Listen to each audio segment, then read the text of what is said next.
why the Georgia Senate runoff is still important. Democrats retained control of the Senate by winning races in the key battleground states of Pennsylvania, Arizona, Nevada, and New Hampshire. In Georgia, Democrat Sen.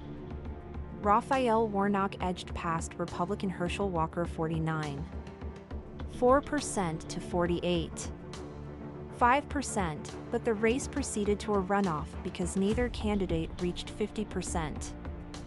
Unlike in the 2020 election cycle, this year's Georgia runoff will not determine control of the Senate because Democrats have already secured 50 seats elsewhere. However, the race is still very important for both parties as they look ahead to 2024 and beyond. One of the defining differences between the House and the Senate is that representatives are up for election every 2 years while senators are up for election every 6. If one party does poorly in House elections one year, they can take solace knowing that every single House seat will be up for grabs again 2 years later. But if they do poorly in Senate elections one year, that makes the overall Senate math more difficult for them in subsequent years. The Georgia Senate runoff is highly important for Democrats because of how difficult it may be for them to hold their Senate majority 2 years from now. As J. Miles Coleman of Sabato's Crystal Ball noted, the Georgia runoff is the first Senate race of 2024. If Warnock can win the Georgia runoff, Democrats will have gained a seat in this year's Senate elections, bringing them up to 51 seats. This would give them more breathing room in the 2024 cycle when they have to defend several seats in heavily Republican states. First, there's West Virginia, which voted for Donald Trump by 39 points in 2020. Democratic Sen. Joe Manchin, DW. VA. Defeated Republican Patrick Morrisey by 3 points in 2018, but that was during a blue wave year. It's easy to imagine that West Virginia could be a Republican pickup during a presidential year, when ticket splitting may be lower and the national environment may not be so Democratic-leaning. Plus, recent polling has suggested that Manchin's popularity with independents suffered after he helped pass the Democrats' Inflation Reduction Act.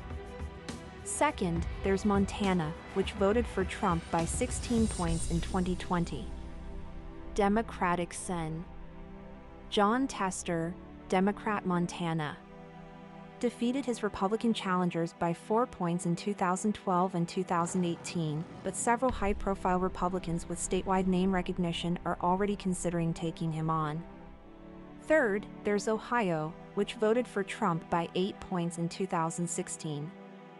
Democratic Sen. Sherrod Brown, Democrat Ohio, won re-election in 2018 despite Ohio's increasingly Republican lean, but there's no guarantee that he can replicate that performance with a Republican presidential candidate driving turnout and partisan polarization from the top of the ticket. Plus, the GOP will be encouraged by Republican J. D. Vance's victory in this year's Senate race, despite facing a strong opponent in Democrat Tim Ryan. While Democrats may benefit from incumbency in each of these 3 races, they are still very difficult seats to hold given the increasing nationalization of down-ballot races.